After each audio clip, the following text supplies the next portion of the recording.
Okay, hi. It's March 2026, but this video is going to be November 2025. Basically, we moved. We bought a house, as you can probably tell behind me.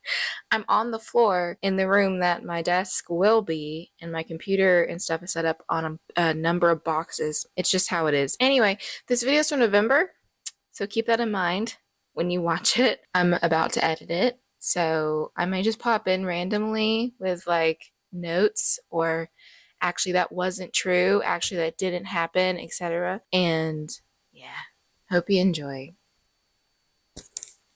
I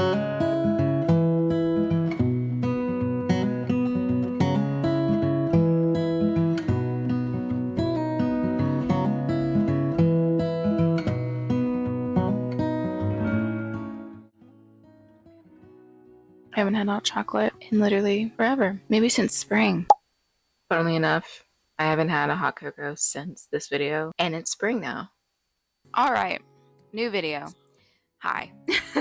My name is Miranda. I'm an author to be. I'm writing a fantasy with a slow burn forbidden romance subplot, and this is the mood board. I have it titled Project Valley at this time. These are the vibes. For further vibes, it's like Pixie Hollow meets Lord of the Rings and The Hobbit meets Jane Austen. Pixie Hollow aspect of it, by the way, I don't want to be misleading. It's sort of just an act one as far as the location and the environment, just because that is where Nissa comes from, is sort of a Pixie Hollow-esque world, including their special gifts and everything, but she journeys into the elven world, which is what we're about to write in Act 2. So that's exciting. We're doing it all together. By the way, this is absolutely a Legend of Zelda mug. I've only played 2 of the games in actuality, Twilight Princess and Breath of the Wild. It still holds a very special place in my heart. I believe this video will simply be me starting Act 2 because I'm not really sure how much footage that'll get, but I feel like I can make it one video. Today is today is November 4th. Is it someone's birthday? No, it's apparently election day. It's also my dentist appointment, so maybe that's why my mind is like, November 4th is important. We are doing Act 2. I have split Act 2 into 2 parts, A and B. I think this is the 4-part structure. Hold on. I don't really know. What I'm going off of is Save the Cat, their 3-act structure, and then splitting Act 2 into A and B because that helps my mind. What I'm doing is the 4-act structure. 4-act structure is a slightly less typical but no less efficient narrative model, dividing the story of a screenplay into 4 sections instead of the usual 3. Because screenwriters often face the problem of having a concise first and third act but an enormous and lengthy second act, splitting the second act into 2 pieces helps writers keep their story organized and neat. The 4-act structure is told using 3 major plot events and is broken down into Act 1, Act 2A, Act 2B, and Act 3. Yes, that is exactly what I'm doing. The 4-act structure. Okay, glad I got that down. So it says the Act 2A encapsulates the events leading up to the midpoint of your story. The protagonist reacts to the... Well, at least I got part of it on camera. Act 2A should include the following elements: crossing the threshold, B story character, fun and games, and midpoint. They are crossing the threshold. We are writing a crossing to threshold today. The hero must make the choice to face their problem head on or turn away. I think maybe that's a factor of the midpoint that I've been missing, and I will have to figure that out when I come to it, which will be quite well after this video. But it's something I've been thinking about, especially because the story is so long, it might be 2 books. The midpoint that I have always thought of would necessarily be the end of book 1 if that was split. Originally, Nissa doesn't even really question continuing with the journey. She's like, yeah, I'm doing it. Honestly, there wasn't enough conflict in my first draft. It really was just like Nissa being like, well, let's do it. I'm going for it. There's no reason for me not to. Yeah, there's some dangers, but oh well. That's not very realistic. So I've already added some conflict. Even I'm about to write in chapter 13. She wants to back out. Like the debate is over. She thinks, whatever, I'm going to try it. And then she goes and she wants to back out, but she learns that she can't and she has to keep going. And that is more realistic. I don't know why originally, even though she learned she'd have to go to a different country, she decided, yeah, I'm still gonna go. It's coming from a girl who like has never lived outside of her village before. So very interesting thoughts that I originally put into the first draft. Anyway, I will have to figure out a way where she can decide to turn away. Because in my head, where she can decide to turn away is later in the story when her contract is technically over. I know this is all gobbledygook. Like, you don't understand my plot. You don't know it. Basically, she has a work contract and she has a choice to get out of it come the summertime and thus return home and leave everything else behind. Of course, she chooses not to. Like, otherwise the story wouldn't keep going. That's right after the climax. Sort of, I have multiple rise and falls, and it's like one of the last rises in my head right now. I can't tell you the words of what part of the book is it, but it's in Act 3. It's at the end of Act 2B, leading into Act 3, and maybe I'll think about that today too. But that shouldn't be my goal. I just need to keep that in mind. I love reading about writing stuff, just like the craft. I really just sat here on camera, and hopefully I cut a lot of that out of me just reading and figuring out things that I needed to do. I feel really bad for future me. 21 minutes. The first 5 are me just sitting here. I don't think I did because I sat there and did that anyway. Could have turned off the camera at any point. It's about 9:30, so I'm going to do a writing sprint. Firstly, in my notebook, just to sort of get an overview of what I need to do. And that might just be me reading through every single thing I need to do and compiling them, because I've rewritten the scenes I'm about to write a few different times with a few different events. So I need to figure out which ones I'm going to keep and move forward with. And then I will do another writing sprint, and this one I will actually write. And at that point, my plan is to do some sort of responsibility I need to do, some chore I need to do. Like, I know I need to fold the towels. I could do that then, do a writing sprint, do the dishes, do the writing sprint, make tea. I mean, just something, because I want to get a lot of writing done, but I feel like I have to do everything all at once or not at all, and that's not true. I can split it up. I'm gonna finish hot chocolate and then I'll start writing. Maybe while I read and collect data, I will finish my hot chocolate. How about that? Sorry, future me.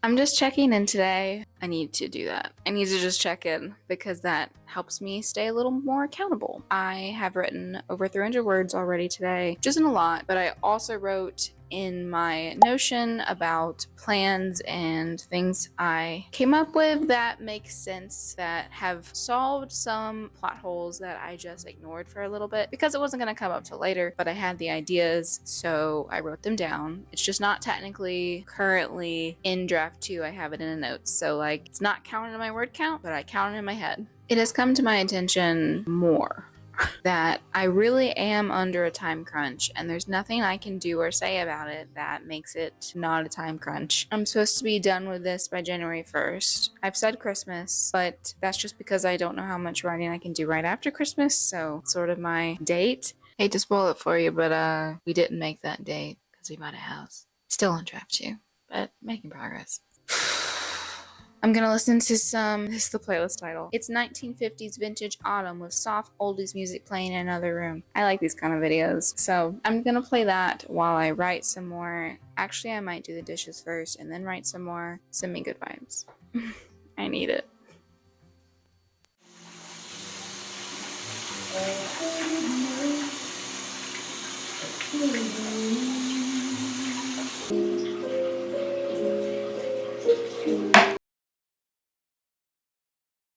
This is me writing when I kind of don't want to, but I want to finish the book, so. I did come up with a kind of a hard line that her father tells her. This whole book is like a letter to myself, to be honest, because I am someone who doesn't like to try things because they're scary. And Nissa is in that same position for different reasons. That's more serious than real life. But he says, if you pass by this gust, then you may never have another chance to fly.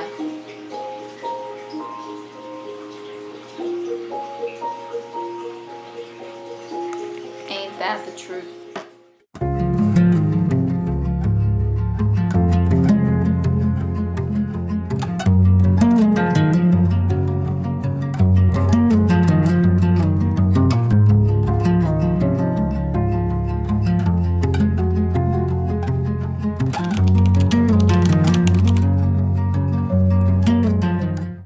decided on this version of the Act 2A mood board, although I think I'm just gonna do it by season. So like this is winter, and this way I'm changing my background every time I get to a new section, and it's also good because it's lining up currently with real life, real weather. I mean, it's November, it's getting here. It won't be this snowy where I live, but I mean, I think that's the creepiest part of this. It's just to show that there's a bunch of animals in the winter because, anyway.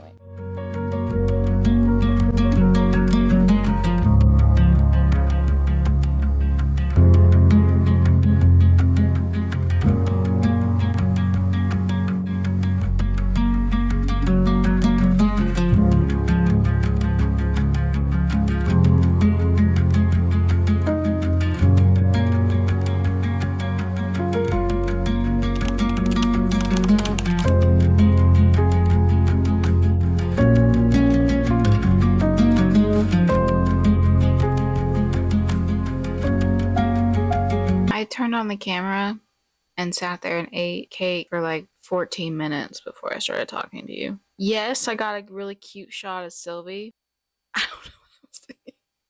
It's been a minute. I think I've been filmed for a little over a week. I had to take care of my husband. He unfortunately had a medical thing, we'll just say. He was very sensitive to light, and we've kind of stayed in darkness for a whole week and only had candlelight to really guide us, which was actually really nice. But I took care of him mostly and hung out with him and didn't get on my laptop. Now, when he would nap during like the day, I'd write a little bit, but not a ton of progress has been made, and that's perfectly fine. Life happened. I'm not gonna beat myself up for life happening. Also, I have a star pimple patch right in my cupid bow. If you see anything, that's what it is. I have a very nasty pimple there today, so I wanted to cover that up. Also, another update, while my husband was down for the count and I was taking care of him, we found a house on Zillow. We saw it like the same day because it had just been up. We like called the realtor and she said there was going to be another offer in, and we were like, oh my god, okay, well at least we need to go see it because this could be the house. We should try. We went and saw it. We were like, yeah, we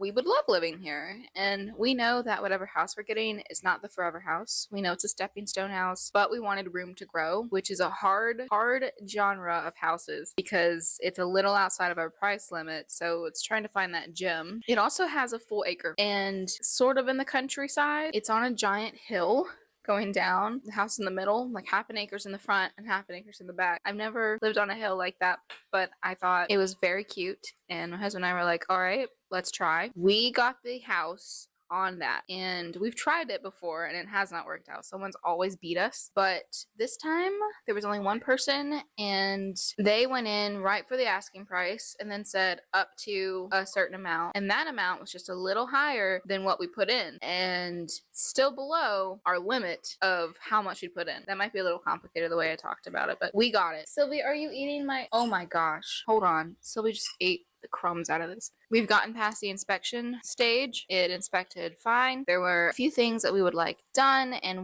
only one thing that was kind of major. I've learned a lot about house hunting for these past, I don't know how many months. We pretty much have a house because the appraisal has to happen next, and we're going to schedule that. Well, our lender scheduled it, and then if it appraises right, we might have equity in the house, which just means it appraises for more than what we paid for it. All these terms and stuff meant nothing to me not long ago. So if they mean nothing to you, I'm sorry, and maybe you skipped the house talk.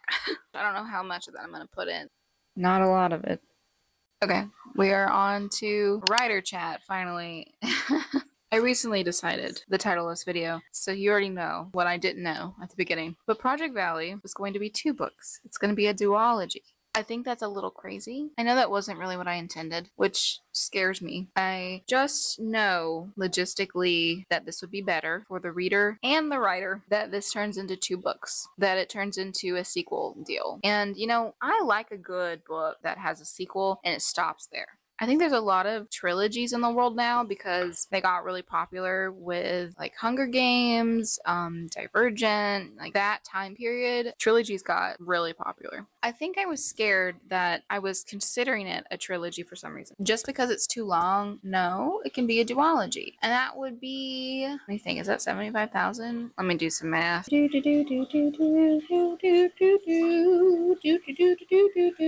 That's a clock app. That's not the calculator.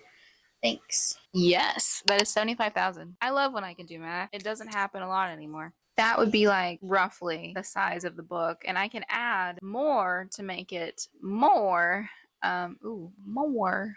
My southern came out because I'm estimating that total the story is 150,000 words. I made that estimation, by the way, at the end of the last video. I figured that out. If that's the case, then each book in the duology would be approximately 75,000, which is a little less than what you want, I think. So I could definitely add more words and add more plot points when it turns into 2 books. I think that'd be totally fine. Won't be in this draft, but I can do that. Which leads me to the next point. Also in the last video, I said that my deadline is Christmas because it has been Christmas. It seemed a little unrealistic, but it was a deadline I gave myself and I had to abide by it. But recently, after having more than a week of not really focusing on my book, I realized I don't think I could make it if I if I couldn't write every day, which I realistically can't as much as I want, right? I could write a little bit, but it wouldn't be enough still to get me all the way to the end of the book by Christmas, by the end of the year. I talked it out with my husband,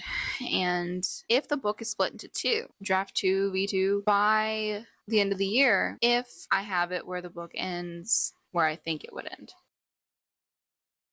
I will have to do some research on how the beats split up between duologies. I've seen stuff about it, but I've never really paid too much attention because it wasn't my book, and now it is. And maybe that means my original midpoint, no one probably remembers, many videos ago. I think it was like the midpoint video of draft 1, the first draft. I called it draft 0 if you're new here. It was completely different than the current midpoint of my book. Perhaps that is the midpoint of book 1, and where the book split is the midpoint that I currently have planned, and then there'd be a different midpoint in the other book, which I know what it would be. That was supposed to be an all is lost moment. So if that's not the all is lost moment, what is?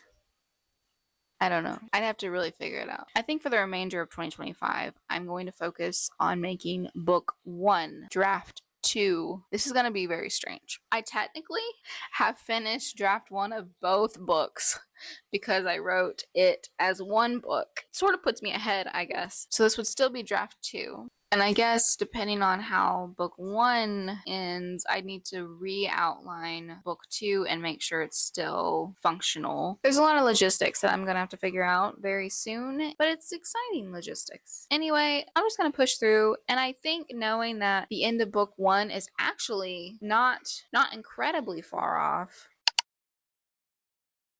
What I think I'm going to do, I'm going to finish chapter 14. I'm on chapter 14. I really am like not far away from the end of the chapter. Couple lines, frankly. And I might also spend some time doing a broader outline of the story for each book, and that would help me see things, I think. I'm feeling a little overwhelmed, but in a good way. I don't know if that makes sense. Like, I'm like, oh, there's a lot to think about and a lot to consider and a lot to mess with. And yet it's exciting, I guess, because writing is my passion. It's what I love to do. I'm not freaking out about it because I love to do it.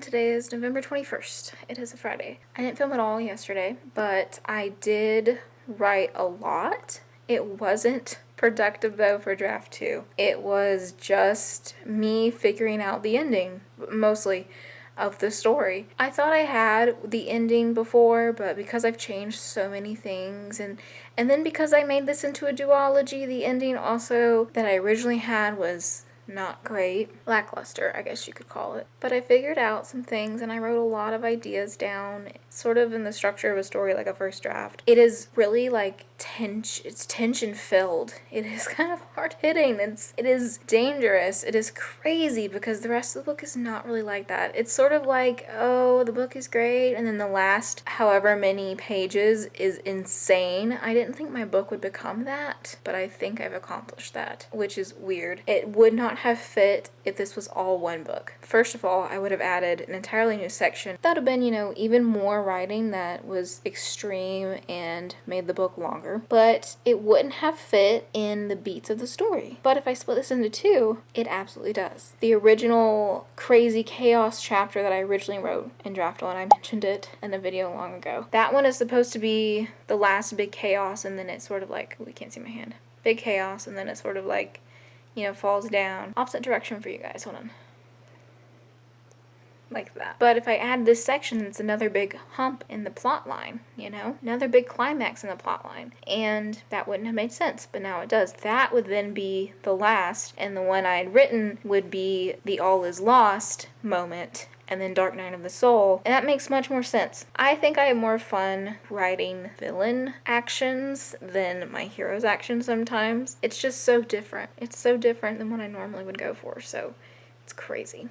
Alright, it's outro time. I spent about 3 hours going through all the footage I had and cutting the biggest things that I saw. Man, I just love to ramble. I'm gonna have to go through and cut a lot of breath and me sitting there thinking, and some other parts that are in the end just not gonna make the cut. But for now, the video is done. Thank you so much for watching. I know this one's a long one, unless I cut it significantly more. Just sort of catching you up on what I was up to at the end of 2025. I obviously didn't meet the deadline that I had set up for myself, and the book got split into two. Those were like the big main points of this video. I am excited. It has worked out a lot more so far for me, splitting the book into two. I'm currently about to be at the midpoint as of editing this video, but the next video will be me figuring out how to adjust my writing process to something that better works for me, and then you'll catch back up to me. But I don't know when these are gonna post. It might be many more months later. That's just how this rolls for me, and I hope that's okay. I hope if you're watching this, it's inspiring you in some way, or it's providing the information you need, whatever it is. If you're interested in my story, because now you've listened to me talk about it forever, please feel free to sign up for my free newsletter. It won't be a spam. It'll be the fastest way to know if something tremendous has happened in my book, if I've made a bigger accomplishment, if I've finished, if I need beta readers. That's sort of the biggest thing that the newsletter can give you, is when I need them for the first time. I will be sending a newsletter out before a video will be up. And my website is in the description as well. Being a self-published author is really about faking it till you make it, frankly, and I haven't been published yet, so it really is faking it. Thanks for joining me on this weird video. See you guys next time.